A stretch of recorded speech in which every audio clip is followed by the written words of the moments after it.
Quest Audiobooks presents an unabridged recording of The Last Ride by Nick Louth, narrated by Mandy, Weston. Chapter 1. He heard it first as an aggressive revving engine, not the familiar distant drone of traffic, but the distinctive Saturday night racket of boy racers heading to the emptiest parts of the moor. Angrier, louder, insistent, it prized him from his dreams, accompanied by the booming bass beat of music.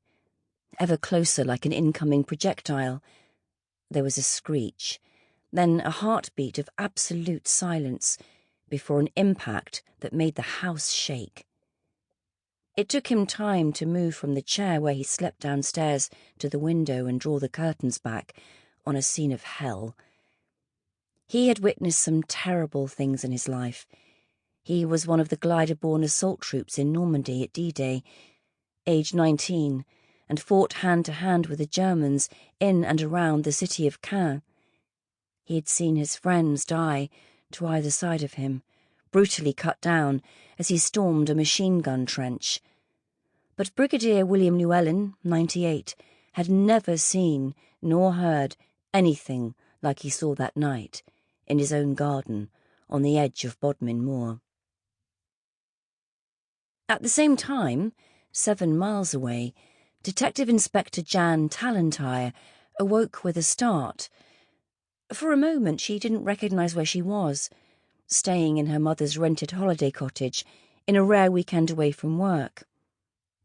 Jan's mother, Estelle, was a GP, still working as a locum, aged 70, and after the death of Jan's father 6 years earlier, now embarking on a spree of new relationships.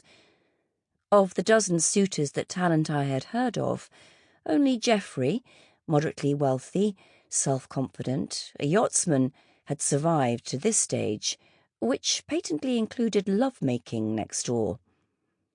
Being awoken by your mother's cries of passion isn't exactly how most 38-year-old women want to spend the small hours of Sunday morning, but at least that part of the disturbance had been relatively brief.